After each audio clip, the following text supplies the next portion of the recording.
और इसी पर खास चर्चा के लिए हमारे साथ national conference spoke person Abdul Hamid Malik जुड़ गए हैं और इसके साथ साथ BJP senior leader Rajendra Gupta भी हमारे साथ जुड़ गए हैं। बहुत बहुत इस्तकबाल है आप दोनों का। राजेंद्र जी, सबसे पहले आपसे जानना चाहूंगी, वजीर दाखिला जम्मू कश्मीर के दौरे पर हैं और तमाम जो तैयारियां हैं वो देखने को मिल रही हैं, लेकिन इस दौरान उन्होंने नेशनल कॉन्फ्रेंस और कांग्रेस पर जमकर निशाना साधा है। किस तरह से देख रहे हैं और क्या जो पैगाम है वजीर दाखिला वो देने की जम्मू कश्मीर की आवाम को कोशिश कर रहे हैं?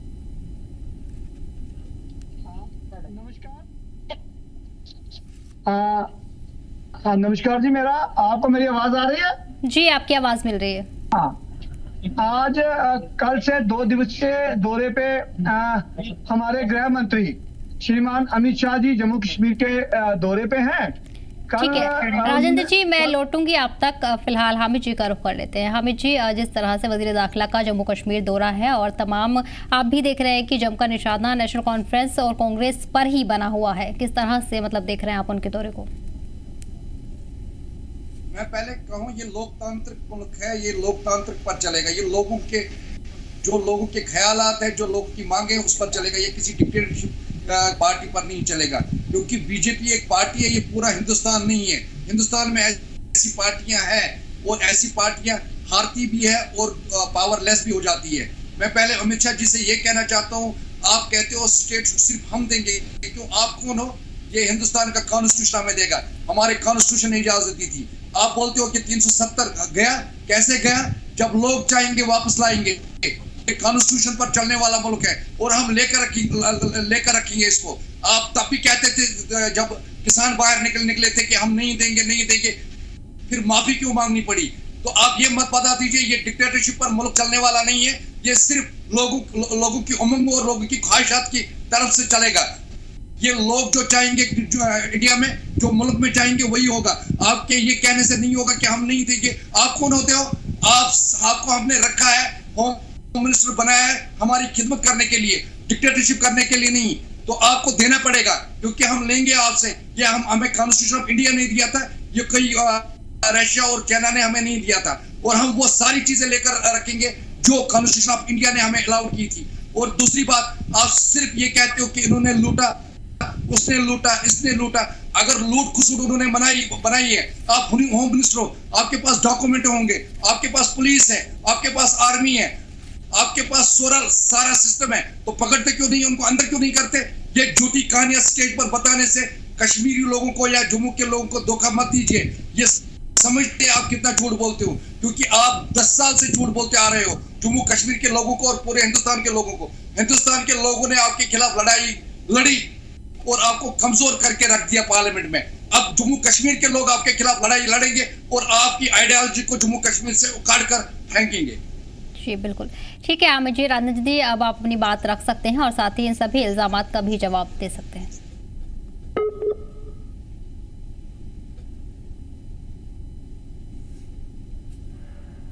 ठीक है हामिद जी, आप ही का रुख करना चाहूंगी। ये जिस तरह से देखा जा रहा है सियासी चुनाव को लेकर जो तैयारियां हैं वो लगातार चल रही हैं और ऐसे में नेशनल कॉन्फ्रेंस को कांग्रेस का जो इत्तेहाद है वो भी लगातार निशाना बना हुआ है।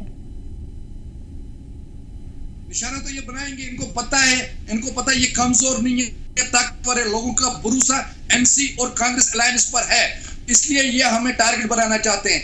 ये जम्मू में जो ये पाड़ो वाड़ो की बात करना चाहते हैं जो की अमित शाह जी ने, इसका मतलब है यह हिंदू मुस्लिम का कार्ड ये पूरी इंडिया में खेलते हैं, वो यहाँ के भी खेलना चाहते हैं। मैं इनको बताना चाहता हूँ, ये जम्मू कश्मीर पहले भी पीस, डेवलपमेंट और भाईचारे पर खड़ा रहा है और इस इलेक्शन में भी रहेगा। यहाँ भाईचारे को तरजीह दी जाएगी, यहाँ डेवलपमेंट को तरजीह दी जाएगी, यहाँ पीस को तरजीह दी जाएगी। और आपकी आइडियोलॉजी जो जम्मू कश्मीर के लोगों के खिलाफ है, उस आइडियोलॉजी को रिजेक्ट करके आपको जवाब दिया जाएगा। जी ठीक है राजेंद्र जी, अब आप अपनी बात रख सकते हैं। मेरा आपको और मेरे जो पैनलिस्ट साथी बैठे हैं उन सबको मेरा नमस्कार, आदाब। बात ऐसे है जी कि आज हमारे गृह मंत्री जी अपना संकल्प पत्र जो है वो जारी कर रहे हैं कि जम्मू कश्मीर में जो आने वाली भारतीय जनता पार्टी की सरकार है वो किस तरह अपना जो काम है वो करेगी। हमने उसमें अपनी चीजें जो है वो सामने रखी हैं। जम्मू कश्मीर के लोगों के सामने हमने रखा है कि एग्रीकल्चर में हम 10,000 फार्मर्स को किसान पीएम किसान निधि में नया जोड़ेंगे। हमने रखा है कि बिजली के 50% जो है वो उसके रेट जो है वो हम कम करेंगे। हमने उसमें ये रखा है कि हम 5 लाख यूथ को एम्प्लॉयमेंट में किसी ना किसी ढंग से एंगेज करेंगे। हमने ये रखा है कि जम्मू कश्मीर में ऐसी पॉलिसी बने कि फिर बिल्कुल अच्छे से जो उसकी रिक्रूटमेंट है फिर रिक्रूटमेंट हो। हमने रखा है कि 10,000 किलोमीटर की नई सड़कें जो है जम्मू कश्मीर में बने। तेरा मतलब है हम डेवलपमेंट पे जम्मू कश्मीर को आगे ले जाना चाहते हैं, क्योंकि 70 साल से नेशनल कॉन्फ्रेंस कांग्रेस और पीडीपी ने जो जम्मू कश्मीर का हाल किया है, हमें उसको बाहर निकाल के जो पूरे हिंदुस्तान में डेवलपमेंट हुई है उसी डेवलपमेंट में जम्मू कश्मीर को ले जाना है। मेरे नेशनल कॉन्फ्रेंस के जो साथी हैं वो बैठे हैं, वो कह रहे हैं कि जम्मू कश्मीर में बड़ा भाईचारा है। तो भाई साहब भाईचारा था तो 5 लाख कश्मीरी पंडितों को घर से क्यों निकाल दिया गया? इतना ही भाईचारा था तो हमने एक नौजवान लड़की के साथ रेप करके उसको आरे के साथ क्यों काट दिया गया?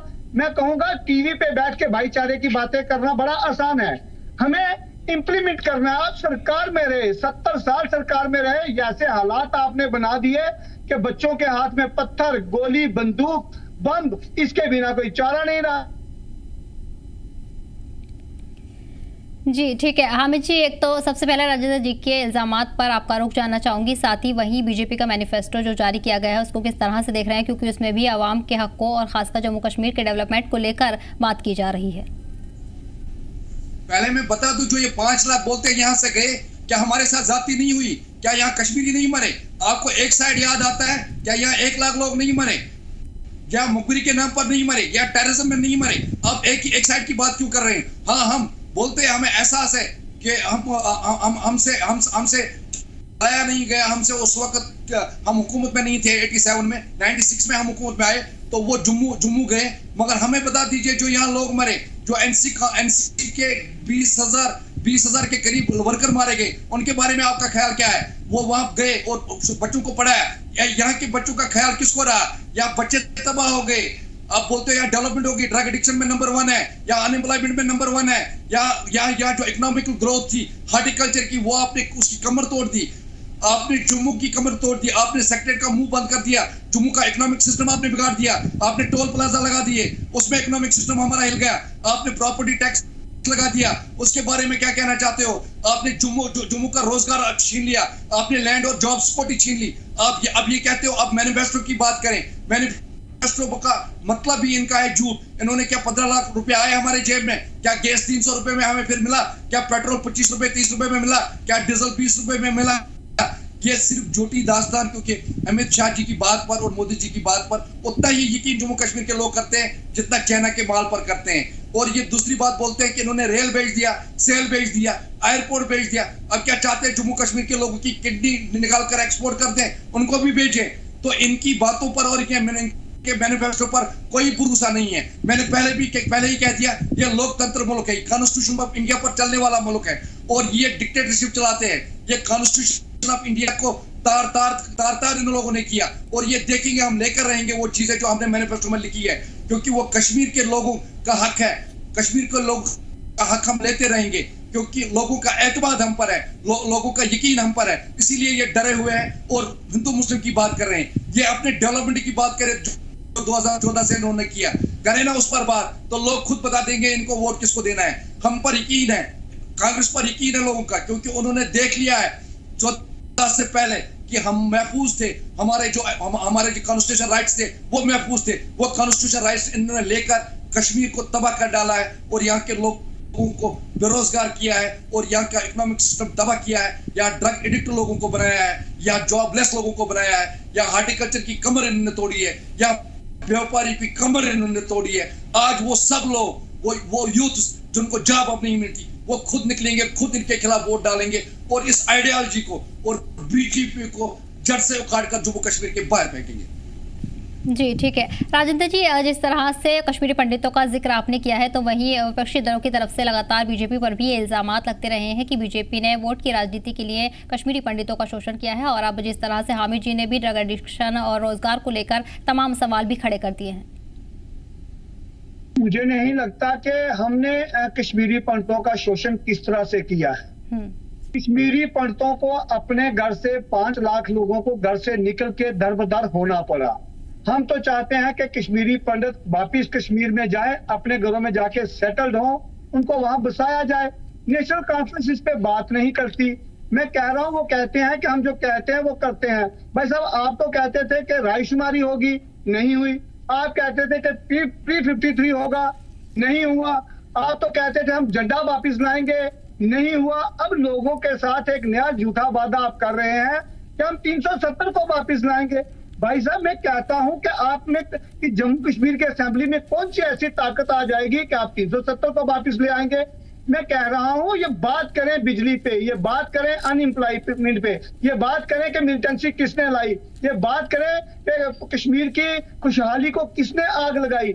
मैं कह रहा हूं, ये बात करें कि हमने 70 साल लोगों के साथ झूठे वादे करके क्यों उनको बेवकूफ बनाया। मैं कह रहा हूं, ये बात करें कि कांग्रेस जो इनके अलाइज है, एक ये कॉमन मैनिफेस्टो निकाले। कांग्रेस जम्मू में कुछ मैनिफेस्टो निकालेगी, ये कश्मीर में कुछ मैनिफेस्टो निकालेंगे, और दोनों एक दूसरे के वोट लेंगे और लोगों को बेवकूफ बनाएंगे। डरे हुए हम नहीं है, डरी हुई नेशनल कॉन्फ्रेंस है। ठीक है हामिद जी, आपसे जानना चाहूंगी बुनियादी मुद्दों को लेकर अगर हम बात करें जम्मू कश्मीर की आवाम के लिए नेका ने अब तक क्या कुछ जो कदम हैं वो उठाए हैं?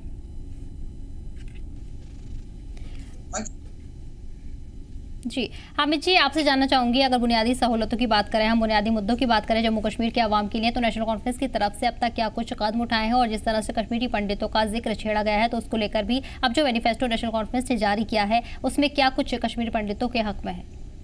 मुझे पहले ये भाई साहब बता दी, 2014 में आपकी हुकूमत आ गई, तब से आपने रिहेबिलिटेट किया कश्मीरी पंडित को? क्या कश्मीरी पंडितों को आपने वापस लाया कश्मीर? तो हमने जो काम कश्मीरी पंडितों को किया वो कश्मीरी पंडित जानते हैं। उनको रोजगार दिया, उनको जब वो जम्मू गए तो उनके लिए सवालियात दी, उनको खाना दिया, उनको रहने की जगह दी, उनको जॉब दिया। वो नेशनल कॉन्फ्रेंस ने सिर्फ किया। मुझे ये बता दीजिए, आप कहते हो 370 धोखा है, मुझे ये बता दीजिए, आप बोलते हो कि कांग्रेस धोखा दे रही है, क्या कांग्रेस आपको कल ये नहीं कह सकती कि आपने नीतीश कुमार के साथ हुकूमत बनाई? जो नीतीश कुमार जिसने स्टेप उठाया था, जिसने स्टैंड लिया था, 370 आपने इलीगली हटाया, आप 370 वापस दे दो कश्मीरियों को। क्या उसके साथ हुकूमत बनाकर फिर आपने गलती नहीं की? क्या आप मुस्लिमों के खिलाफ जाते हो? कि चंद्रबाबू नायडू के साथ आपने हुकूमत बनाई जो सिर्फ मुस्लिम हुकूक की बात करता है? इसका मतलब है आप भी लोगों को धोखा देते हो। आप जम्मू कश्मीर में अब हिंदू कार्ड जो चलाते हो वो आपको बहुत महंगा पड़ेगा। तो दूसरी बात रही कि डेवलपमेंट की, कौन सी डेवलपमेंट होने यहाँ की? मुझे एक डेवलपमेंट दिखा दीजिए। ये बोलते हैं जॉब की बात करें, हम जॉब की बात करते हैं, आप कहाँ जॉब की बात करते हो? आप 5 लाख जॉब बोलते हो, 1 लाख तो पोस्ट खाली है यहाँ, वो तो वैकेंट करनी थी, वो तो ओपन करनी थी, वो तो लोगों को बांटनी थी, वो तो जवानों को देनी थी, वो आप दे नहीं सके। आप 5 लाख का वादा क्या करोगे? 5 लाख का वादा आपका वही है जो आपने पूरे हिंदुस्तान के साथ कहा था कि हर साल 2 करोड़ नौकरियां देंगे। आपने जॉबलेस पूरे हिंदुस्तान को किया है। जम्मू कश्मीर जॉबलेस कभी इतना था ही नहीं। पहली बार हम नंबर 1 पर आए जॉबलेस में अनएम्प्लॉयमेंट नंबर 1 पर आ जाए, वो आपकी बदौलत है। आप कहते हो कि हम मिलिटेंट्स का मुकाबला करेंगे, हम वो करेंगे, हम ये करेंगे, तो आप ही थे ना जिन्होंने मैनिफेस्टो पीडीपी के साथ हुकूमत बनाकर मैनिफेस्टो में उन्होंने लिखा था कि पाकिस्तान से बात की जाएगी। आज आप क्या कहते हो? उस दिन पावर के लिए आपने कुछ कंप्रोमाइज किया था। फिर तो आप जब भी आपको चाहिए आप कंप्रोमाइज करते हो अपने पावर के लिए, किसी भी जगह, चाहे वो हिंदुस्तान हो चाहे जम्मू कश्मीर हो। लोग समझते हैं आपकी धोखाबाजी को। लोग समझते हैं कि सिलेंडर हमें 300 में नहीं मिला, लोग समझते हैं कि पेट्रोल हमें 30 रुपए नहीं मिला, लोग समझते हैं कि डीजल हमें 25 रुपए नहीं मिला, लोग समझते हैं कि 2 करोड़ नौकरियां हमें नहीं मिली, लोग समझते हैं कि इन्होंने रेल सेल एयरपोर्ट भेजा, लोग समझते हैं कि ये इतने लोग अच्छे लोग हैं, इतने अच्छे नीयत के लोग हैं, ये कल हमारी किडनियां भी बेच सकते हैं। तो अब इलेक्शन की बात रही, इलेक्शन भी आप नहीं कराते, आपकी नीयत नहीं थी इलेक्शन कराने की, मगर सुप्रीम कोर्ट की दबाव की वजह से आपने यहाँ इलेक्शन कर दिया। और आप ये समझ लो, स्टेट हो 370-35 से जब लोग चाहेंगे वो लेंगे, क्योंकि यहाँ लोकतंत्र चलेगा, यहाँ डिक्टेटरशिप आपकी नहीं चलेगी। डिक्टेटरशिप के खिलाफ यहाँ वोट पड़ेंगे और आपसे सब कुछ वापस लिया जाएगा जो कॉन्स्टिट्यूशन ऑफ इंडिया ने हमें दिया था। जी ठीक है राजेंद्र जी, अब 10 साल बाद इंतखाब जम्मू कश्मीर में लंबे समय के बाद होने जा रहे हैं, लेकिन जिस तरह से देखा जाए तो पिछली हुकूमत बीजेपी की रही है। बीजेपी की हुकूमत में अगर नौजवानों की बात करें, उनके रोजगार को लेकर, तो कितना आपने देखना है कितने जो अच्छे कदम उनकी भलाई के लिए, कितना रोजगार उनको मुहैया कराया गया, क्योंकि अभी भी कहीं ना कहीं बेसिक ज़रूरत नौजवानों की रोजगार ही मुद्दा बनी हुई है और रोजगारी की मार झेल रहे हैं। मेरा मानना है, ये कह रहे हैं कि हम 370 और 35 ए को छीन के वापिस लाएंगे। तो भाई साहब बेवकूफ बनाते हैं लोगों को। 70 साल प्री 53 ए पे क्यों नहीं आज बात कर रहे? आप बात करते रहे सेल्फ रूल की, क्यों नहीं आज बात कर रहे?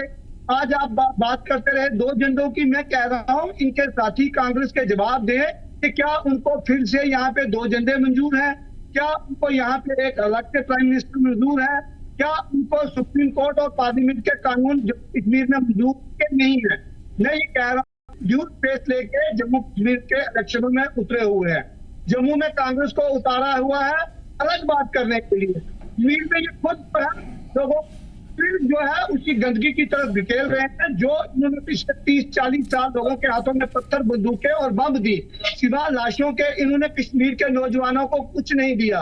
मैं कहीं कहूंगा कि आज जम्मू कश्मीर जो सही में भारत मुकुट था वो बन के पूरी तरह चमक रहा है। लोग अपना आराम से जीवन जी रहे हैं, चाहे वो डल लेक हो, चाहे लाल चौक हो, पूरी जिंदगी आराम से जी रहे हैं। 5-5-6 लाख लोग जो है बाबा अमरनाथ की यात्रा पे जा रहे हैं। 2 करोड़ के लोग जो है वो जम्मू कश्मीर में टूरिस्ट बन के आ रहे हैं। सब लोग अपने काम धंधे में लगे हैं। मैं कहता हूँ जितना टूरिज्म बढ़ेगा इतनी अनएम्प्लॉयमेंट खत्म होगी। ये एम्प्लॉयमेंट कहते हैं अपने भाई, भतीजा, चाचा, नाना उनके घरों से 20-50 लोगों को कुछ लगा देना, बैकडोर इंट्री करना, ये उसको एम्प्लॉयमेंट कहते हैं। हम कहते हैं कि हर गरीब को उसके हाथ में काम हो, वो किसी तरह का भी काम हो। हम सरकारी नौकरी को ही सिर्फ जो है एम्प्लॉयमेंट नहीं मानते हैं। हम कहते हैं जो जिस तरह का भी काम अपने 10 रख के उसको भी कमाई का साधन देता है, हम उसको काम मानते हैं। उस तरह की पूरी डेवलपमेंट जो है वो जम्मू कश्मीर में हो रही है। अगर 10,000 किलोमीटर रोड जहां बनेगी तो एम्प्लॉयमेंट का काम जो है वो निकलेंगे। मैं कह रहा हूँ इन चीजों से काम निकलने हैं। बाकी हमने 100 नौकरियां लगा दी, सरकारी 500 नौकरियां लगा दी, उससे अनएम्प्लॉयमेंट नहीं खत्म होगी। 70 साल ये यहाँ इलाज में रहे, इनको 70 साल में यहाँ पे प्राइवेट सेक्टर में आना चाहिए थे। हमारा बच्चे जो है वो दर दर नहीं होते। 70 साल में उन्होंने बस पत्थर दिए बच्चों के हाथों में, बंदूक दी और उनको इमोशनल ब्लैकमेल किया 370 का लालच देके, P53 का लालच देके, 2 झंडों का लालच देके, कभी रायशुमारी का लालच देके ये गुमराह करते थे। पिछले जो 2019 के बाद जब से 370 टूटा है, यहाँ के नौजवान को, हर जम्मू कश्मीर के हर बाशिंदे को एक चीज समझ आई है कि जम्मू कश्मीर का भविष्य 370 के साथ नहीं 370 के बिना है। मैं कहता हूं भारतीय जनता पार्टी का जब तक एक भी कार्यकर्ता जिंदा है 370 की वापसी नामुमकिन है। लोग इनके झूठे वादों में ना आए, लोग इनसे बात करें कि मिलिटेंसी लाई क्यों थी। लोग इनसे सवाल पूछे कि आपने प्री 53 का वादा हमसे क्यों 70 साल किए रहा। लोग इनसे सवाल पूछे कि आपने रायशुमारी का वादा किया था। लोग इनसे पूछे कि प्राइवेट सेक्टर क्यों नहीं आया। लोग इनसे पूछे कि जम्मू रेल जो है आज तक कश्मीर में क्यों नहीं पहुंच पाई। लोग इनसे पूछे कि हेडक्वार्टर पे मेडिकल क्यों नहीं खुला। इनसे सवाल पूछे कि हर दिन पे एक जी बिल्कुल ठीक है राजेंद्र जी। हामिद जी, पहले तो मैं राजेंद्र जी के जो इल्जामात और जो भी सवाल उठाए गए हैं उन पर आपका रुख जानना चाहूंगी। साथ ही जिस तरह से आप भी देख रहे हैं कि अमित शाह के दौरे के दौरान दूसरे झंडे वाली जो सियासत है वो भी गरमा रही है। एनसी पर आरोप लगाए गए हैं कि वो दूसरा झंडा जम्मू कश्मीर में लहराना चाहती है। इसका क्या मतलब है? मुझे ये बता दीजिए। ये बोलते हैं कि आपने क्या किया। हमने ये किया कि 2014 तक किसी की हिम्मत नहीं थी 370-35 से और 68 फुट को हाथ लगाने की। हमने दिखा दिया हम लोगों के रखवाले हैं, लोगों का इसलिए हम पर यकीन है। दूसरी बात एम्प्लॉयमेंट की करते हैं। कौन सा एम्प्लॉयमेंट दिया आप लोग जम्मू कश्मीर के लोगों को? आज आपको पता है अनएम्प्लॉयमेंट में नंबर 1 हमें पूरे इंडिया में। तो कौन सा जॉब दिया यहाँ? आप अगर जॉब पकौड़े को समझते हो, पकौड़ा भेजने को समझते हो और ये मजदूरी करने को जॉब समझते हो तो एक काम कर लो, ये यूनिवर्सिटियां, कॉलेज, स्कूल सब बंद करो उनके, क्योंकि उन चीजों के लिए क्वालिफिकेशन नहीं चाहिए यहाँ लोगों को। क्यों दरबदर कर रहे हो? फिर कॉलेज बंद करो, फिर स्कूलिंग बंद करो, फिर यूनिवर्सिटी बंद करो। किस लिए रखे हैं यहाँ?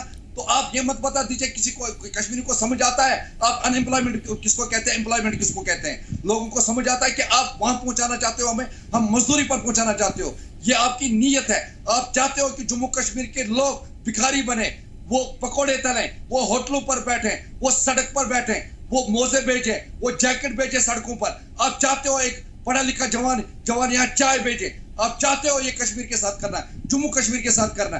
और ये आपको यकीन के साथ कहता हूं, आप कश्मीर में खाता भी नहीं खोल पाओगे। आपको कश्मीर में हर जगह जमानत जब्त होगी और इंशाल्लाह पीर पंजाब और जम्मू में भी लोग आपको दिखाएंगे कि आप कहते क्या हो। आप ये कहते हो कि लोग यहाँ पकौड़े तले, फिर यूनिवर्सिटी क्यों बनाई? आप कहते हो यहाँ लोग चाय बेचे, तो स्कूल क्यों बनाए? उसके लिए क्वालिफिकेशन नहीं चाहिए। क्या आप बोलते हो यहाँ पचर करने वाले ज्यादा पैदा हो? तो आप चाहते हो यही कश्मीर को बनाना, आप जम्मू कश्मीर को उसी ट्रैक पर ले जाना चाहते हो। आप यहाँ के लोगों को रोजगार के बदले बोलोगे कि कल पकौड़े भेजो, आप बोलोगे कल चप्पल सिलो, कल बोलोगे पच्चर निकालो, कल बोलोगे जैकेट सड़क पर भेजो। एमएससी लड़का क्या सड़क पर जैकेट भेजेगा? पीआईजी लड़का क्या सड़क पर जूते सिलवाएगा लोगों के? आप चाहते हो हमें वही बनाना, मगर हम आपको मुंह तोड़ जवाब देंगे, यहाँ के लोग मुंह तोड़ जवाब देंगे, यहाँ की आवाम आपको यहाँ से इसकी आपकी आइडियोलॉजी को खत्म करेगी और बीजेपी को यहाँ जम्मू कश्मीर से लखनपुर के बाहर भेजेगी इस इलेक्शन में। जी चलिए ठीक है हामिद जी, राजेंद्र जी, बहुत बहुत शुक्रिया आपका हमारे साथ जुड़ने के लिए और अपना तमाम वक्त देने के लिए। इस चर्चा में आज फिलहाल इतना ही। फिलहाल इस बुलेटिन में इतना ही। हमें दीजिए इजाजत। देखते रहिए केसर टीवी आदाब।